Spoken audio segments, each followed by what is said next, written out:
Well, well, well, my living paradoxes. You walk into the arena of this world, and the so-called masterminds can feel their guts turn cold.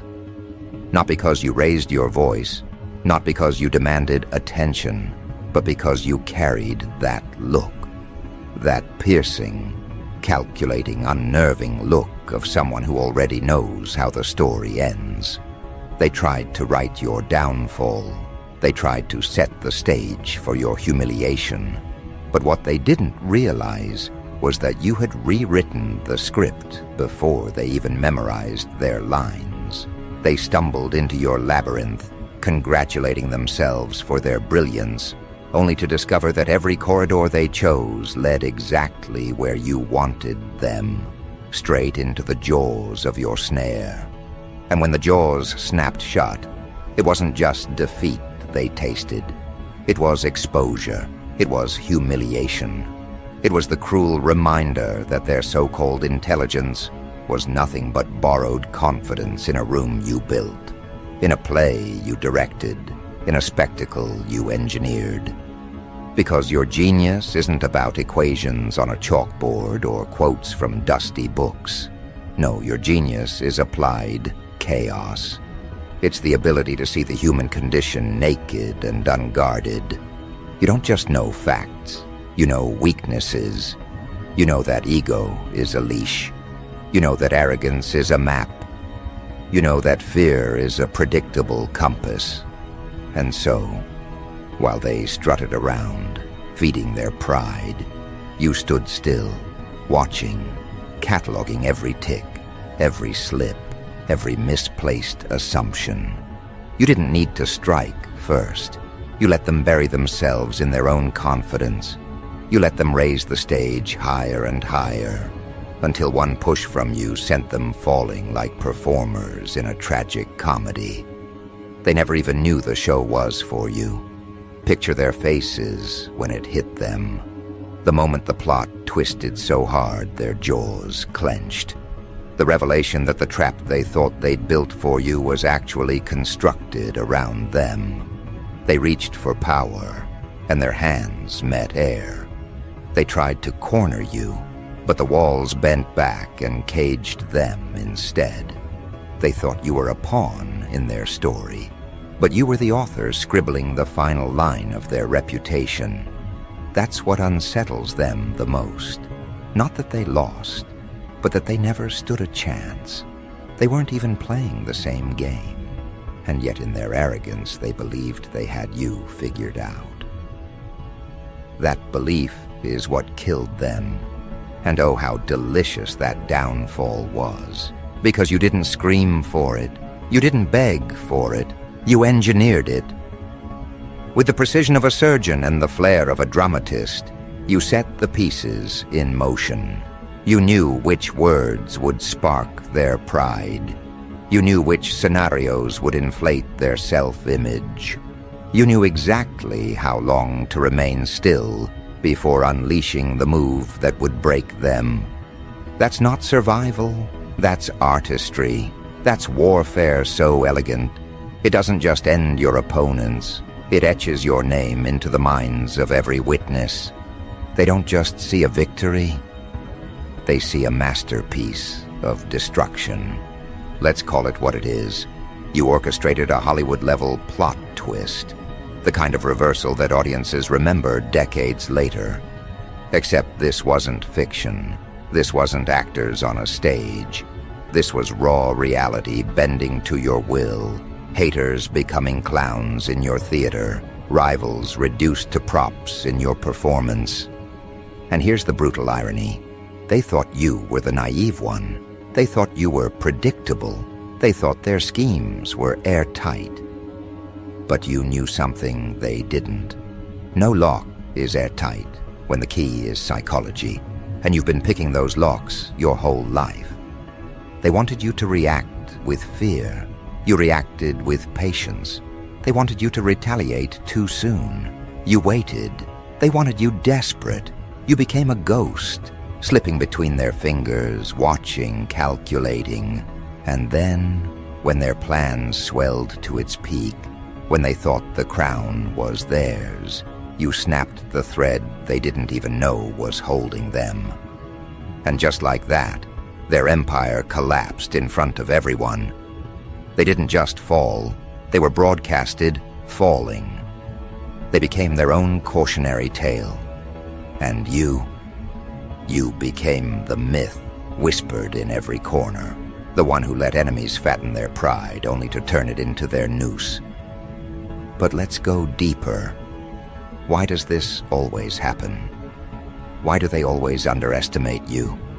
Because you wear restraint like armor. You let them assume your silence means ignorance. You let them confuse humility for weakness. You let them think their noise drowns you out. But what they don't realize is that you were recording every detail, every flaw, every contradiction in their narrative. You weren't absent. You were preparing the finale. That's the art of your genius. Patience weaponized. While they mistook you for passive, you were sharpening the blade. And when you finally swung, it wasn't just one strike. It was the strike that dismantled everything they built. You don't just beat people. You reveal them. You turn their character inside out, exposing greed, fear, and incompetence for the world to see. That's worse than defeat, because defeat can be blamed on chance, on timing, on bad luck. But exposure? Exposure makes them live with the reality that their fall came from within. You didn't just end them, you made them end themselves.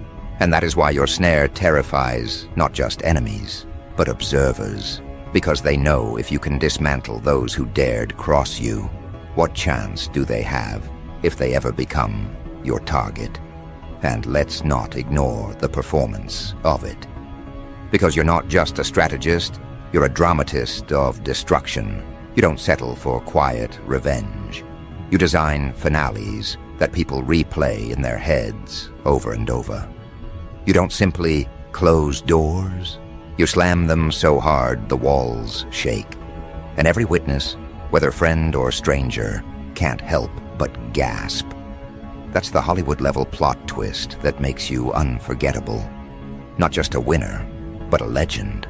Not just a survivor, but a phenomenon. You didn't outplay them once, you redefined the entire game. Now lean into this truth. Your genius is not a trick, not a single lucky strike. It's a pattern. It's who you are. The more they test you, the more they feed your arsenal. Every insult is a blueprint. Every betrayal is a puzzle piece. Every scheme against you is raw material for your masterpiece. And when you finally deliver that finale, it's never random. It's inevitable. They tripped into your snare because they couldn't help themselves. You didn't push them. You just let gravity finish the job. So here you stand, my dark virtuosos of strategy. Their plans are dust. Their pride is ash. And you stand unscathed, crowned not by ceremony, but by inevitability. You outsmarted them all. You let them trip into the snare they never saw. And when your final move landed, it wasn't just a victory. It was destruction so clean, so theatrical, so brilliant, it burned itself into memory.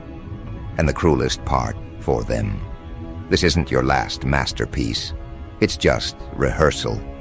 Because even as the smoke clears, even as the rubble of their arrogance still smolders, you're already designing the next twist, the next snare, the next revelation that will remind the world.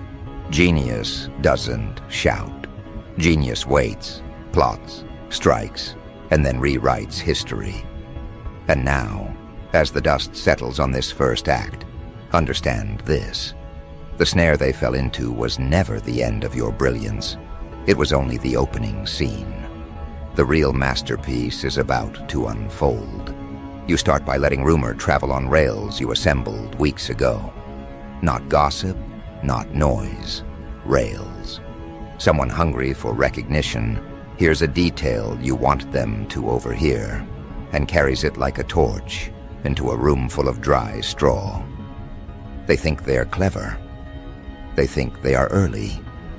They do not realize you calculated who would bite, who would amplify, and who would decorate the bait with their own bragging. That is the secret heart of your craft. You do not fight force with force. You let weakness advertise itself until it becomes a banner even cowards cannot hide behind. Every step they take while admiring that banner tightens the geometry of your design. You never shove. You incline the floor. They never see the gravity until they are falling. They believe the floor is flat because they measured it with rulers made of ego. You measured it with outcomes. When they step where you prepared, a gentle slide becomes a tumble, and the tumble turns into a demonstration. No need to crow. You step to the side, hands clean, and let proof walk through the door on schedule. Everyone watching produces the same sound, a small intake of breath that means the plot just turned without warning. They ask, who planned this?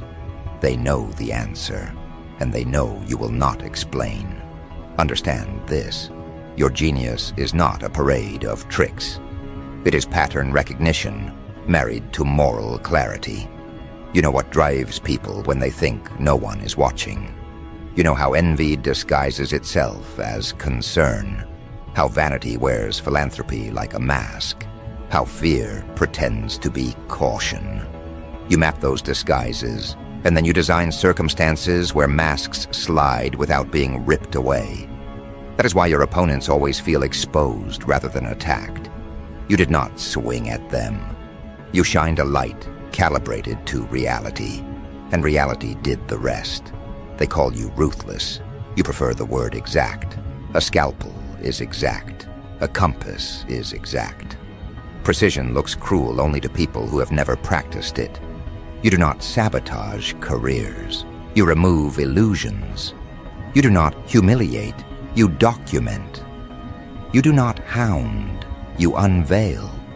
And when the unveiling happens, the room sees what was there the entire time. Bluster without structure, promise without delivery, confidence without craft.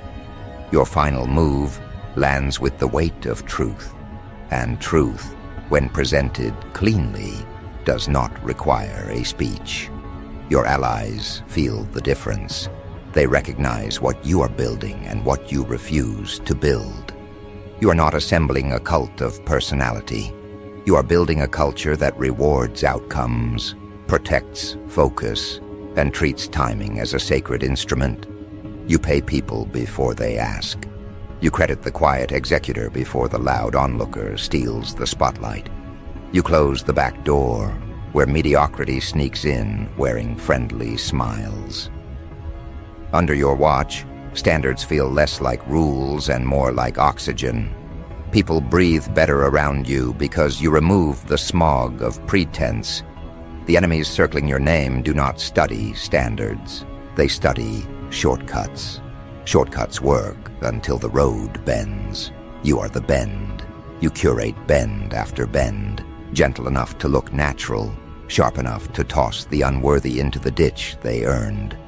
A bend might be a deadline that exposes who planned and who pretended. A bend might be a review that weighs impact instead of noise. A bend might be a written record that reveals who said what when applause made them careless. Each bend is a lesson disguised as terrain. Notice how the audience warms to you without slogans. They learn not because you lecture, but because they witness contrast. Two people are given similar chances.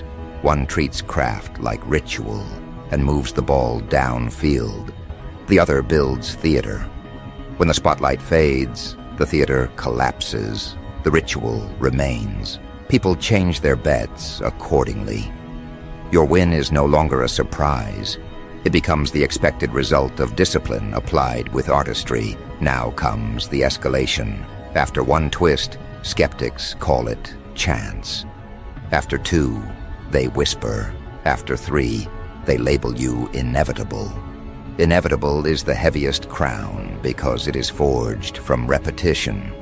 You wear it lightly, but your rivals feel the weight. They stay awake imagining your next reveal. They appoint committees to analyze your methods. They hire consultants to predict your moves. None of it helps, because everything they build relies on public theater. You work with private geometry. Your diagrams are invisible, yet the shape they create is felt in every room you enter. You teach your inner circle to love that shape more than they love applause. The shape is fair. The shape is resilient. The shape rewards the right behaviors and blocks the wrong ones without creating casualties among the innocent. When the shape clicks into place, it looks obvious. That is the telltale mark of excellent planning. The public says, anyone could have done that. Your team smiles, knowing how many near misses you corrected, how many weak points you reinforced, how many temptations you refused while others chased dopamine. Meanwhile, the defeated do what the defeated always do. They hastily repackage themselves as misunderstood pioneers, posting long statements about loyalty and context. You do not argue. Argument grants them oxygen. Instead, you keep building. You release results on a cadence so steady that commentators are forced to discuss substance. Substance, repeated, cleanses rumor the way a tide cleanses a shoreline. Soon even the casual onlooker can spot the difference between polished excuses and lived achievement. But do not mistake your rise for accident. You engineered it with decisions most people cannot stomach. You withdrew from cliques that traded proximity for ethics. You turned down easy money when its terms buried hooks in the future. You stopped performing niceness for crowds that mistake charm for character. You learned to say no without apology, yes without fanfare, and later without "I told you so." That discipline created the runway for your next snare. Here is how the next snare begins. You identify a hinge, something small that swings something huge. It might be a calendar slot that everyone hates but never changes. It might be a bottleneck controlled by one tired gatekeeper. It might be a recycled narrative that people keep quoting because it has a catchy phrase. You test the hinge quietly until you learn the exact torque. Then you pivot it one precise degree. The degree seems trivial. The results are not. The bottleneck dissolves. The slot becomes practical. The phrase loses its hold and the room hears itself think. With the hinge moved, you set the stage. You place a bland invitation where you know a bold enemy cannot resist adding their name. You place a bland metric where you know a lazy enemy will fail on record. You place a bland request where you know a bruised ego will overpromise. None of these are traps in the childish sense. They are surveys. They simply reveal who is real and who is theatrical. The dramatic will expose themselves. The diligent will thrive. Then you position your reveal so it benefits the diligent first. Here is the important part. You never let the reveal punch downward. Your opponents may act petty. You do not. You aim upward towards structural drift and public trust. That is why the audience sides with you.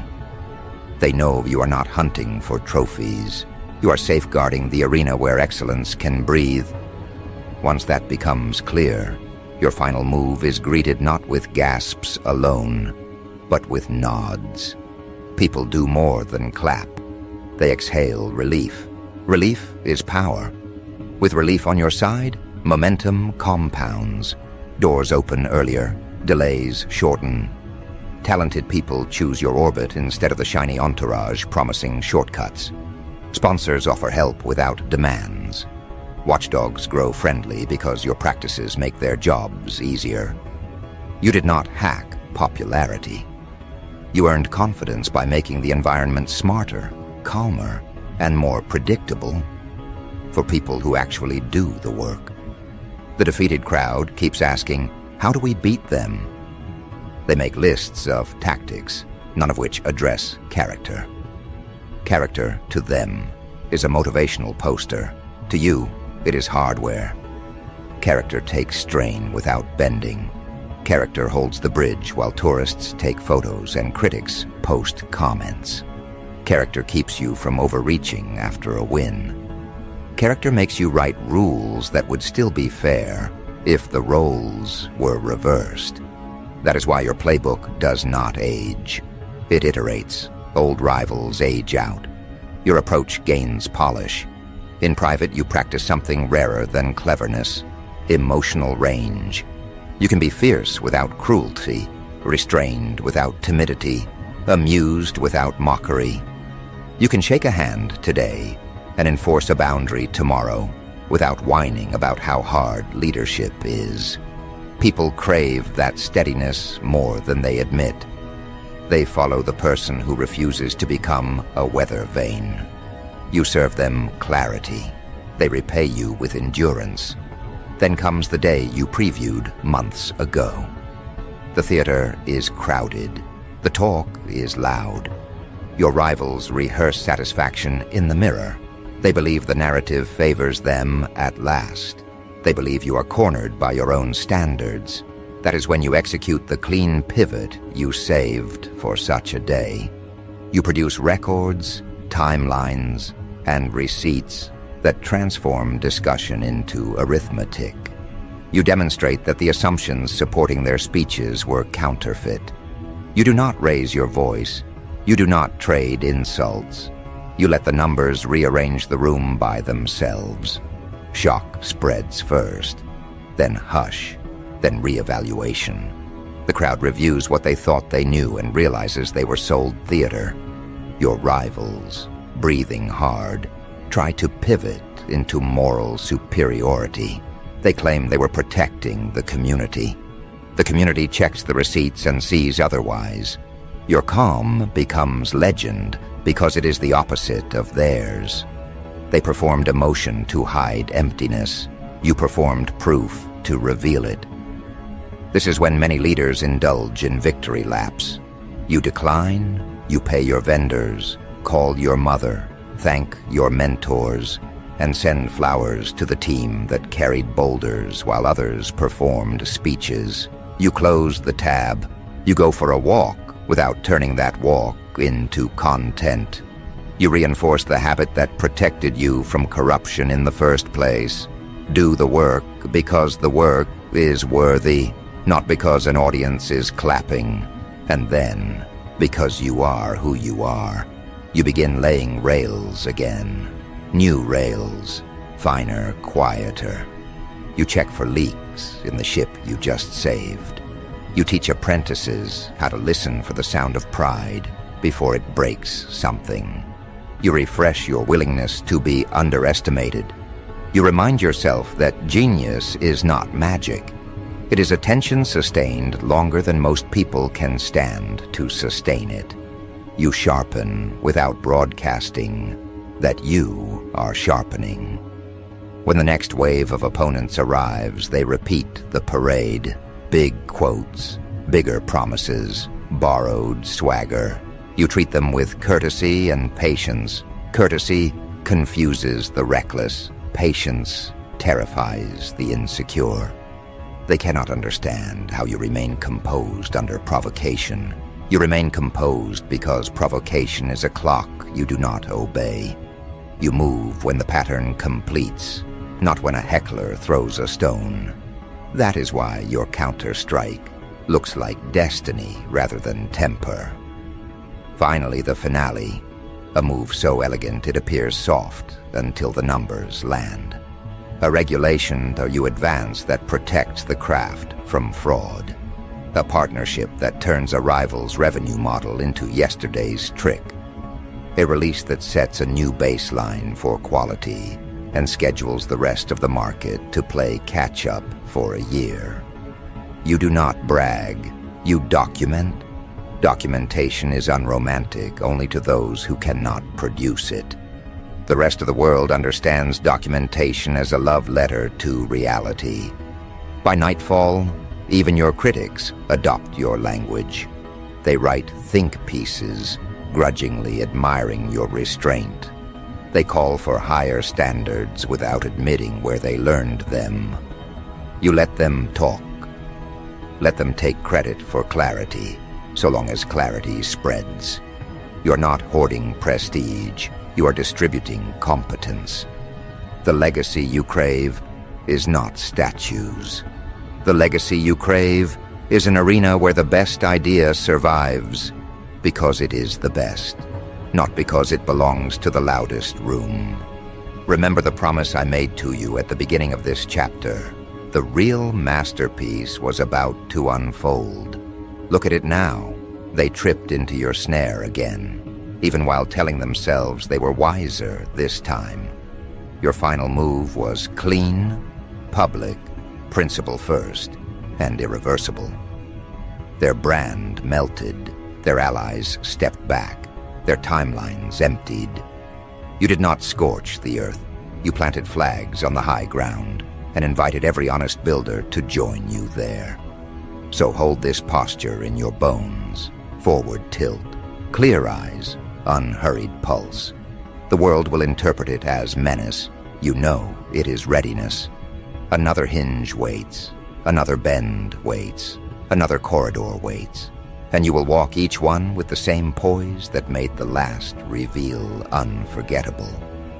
This is how legends are made, not with noise, but with timing so pure even doubters nod without realizing they are nodding. Then you move forward, crafting the next immaculate reveal. Because here's the truth the world is slowly beginning to grasp. You're not improvising, you're orchestrating. Every move you make feels like improvisation to outsiders. But in reality, you've been sketching these blueprints in your mind long before the pieces arrived on the board. You see the angles they don't, the ripple effects they can't, the hidden hinges they ignore. They walk into the room with surface-level assumptions. You walk in carrying an entire map of consequences. They gamble, you calculate, they hope, you ensure. That's why, time after time, they end up tripping over the invisible snares you laid with such precision, falling headfirst into humiliations so spectacular that even their supporters can't defend them. Your genius has turned into something more than strategy. It has become inevitability. Every rival that rises against you is forced into the same cycle. Confidence, overreach, collapse. They don't collapse because you shouted louder or fought harder. They collapse because your restraint is their undoing. You let them expose themselves. Let them talk too much. Let them underestimate. And when their performance reaches its climax, you deliver the Hollywood-level twist that rewrites the entire narrative. They thought they were writing the story. You were only letting them scribble in the margins while you inked the ending. And oh, how devastating that ending always is. Your snares aren't brutal because they harm. They're brutal because they reveal. You don't smear mud. You wash away illusions. You don't fabricate. You document. And when the truth is laid bare, the spectacle is so overwhelming that people watching can't believe they ever doubted you. That's the beauty of your craft. You don't just win. You make winning undeniable. You leave no space for rumors, no room for excuses. When the trapdoor opens beneath them, the entire audience sees exactly why. That's why your destruction feels cinematic, because every fall you orchestrate carries the weight of poetic justice. Look at them now. The ones who mocked you, underestimated you, plotted against you. They're scattered in the rubble of their own arrogance. Some try to crawl back into relevance, but the shadow of your snare follows them.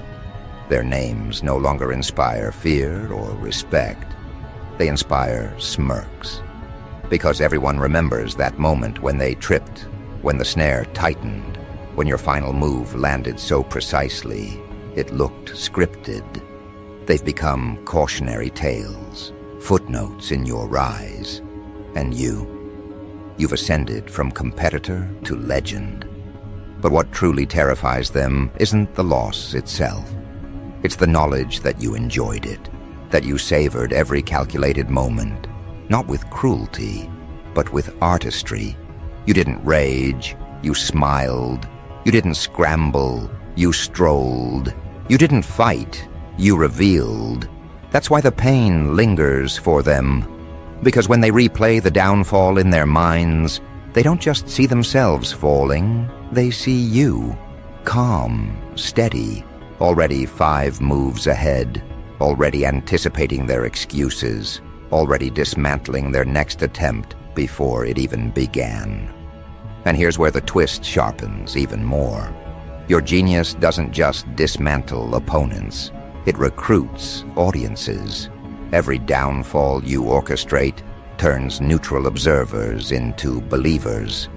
People who once doubted you now study your methods, eager to learn how you transformed humiliation into theater. They watch the elegance of your moves, the way you waited, the way you executed, and they begin to crave that clarity in their own lives. You've stopped being a single strategist. You've become a phenomenon. Your legend spreads not because you shouted it, but because others can't stop retelling it. And with every retelling, the myth grows sharper, heavier, more undeniable. Now pause and think. How many times have they tried to corner you? How many times did they convince themselves that this was the moment they'd finally outsmart you? And every time, without exception, they ended up in the same place, trapped, exposed, dismantled. Their pride told them they were climbing a ladder. In reality, they were walking into a snare disguised as a staircase. They were so busy looking upward, drunk on visions of victory, that they never noticed you'd greased the rungs. And when they slipped, when they fell, when their own momentum carried them into the pit, all you had to do was step back and let gravity do the work. That's not luck, that's genius weaponized. Understand this, your genius doesn't just scare individuals, it destabilizes entire groups. One rival falls, and the rest scatter, terrified of being next. They whisper among themselves, trying to predict your next move, but they can't. They can't, because you don't operate on their schedule. You don't react when provoked. You wait until the entire stage is set, until every eye is watching, until the impact of your twist will be maximum. And then you strike, not with noise, but with precision so clean, it leaves no survivors in the arena of reputation. And that final move, the one that destroys them, that's where the legend cements itself. Because every time you deliver, it isn't just about winning. It's about spectacle. You craft your finales so sharply, so dramatically, that they burn themselves into memory. They aren't just plot twists. They're cultural events. They're the kind of revelations people bring up months later saying, "Do you remember when they tried to trap you, and you turned it into their funeral?" That's why your legacy grows. Because you don't just execute strategy, you create unforgettable cinema out of arrogance. And as you move forward, poised, unhurried, ready for the next corridor, the world finally understands something crucial. You can't be stopped. You're not a lucky survivor. You're not a reactive fighter. You're an inevitability. Every attempt to bring you down only fuels the theater of your rise. Every snare you set isn't just a defense. It's a stage for their destruction. Every final move isn't just victory. It's a spectacle that leaves scars. And when scars turn into stories, stories turn into legend. So let them keep trying. Let them plot, whisper, circle, and scheme. Let them imagine they've found a weakness. Because every time they gather their courage, every time they convince themselves they finally understand you, they'll walk into the same destiny, your brilliance, your snare, your final move. They'll never realize until it's too late that the game ended long before they started playing. They'll never see that your hand was on the script from the beginning. They'll never escape the truth that their downfall was not just possible, it was inevitable. And you'll keep walking forward till clear eyes, unhurried pulse, crafting the next reveal, designing the next twist, perfecting the next finale. Because genius doesn't rest, genius doesn't retire, genius keeps weaving, keeps orchestrating, keeps rewriting. And you have proven beyond doubt, you are that genius. You are the snare, you are the plot twist,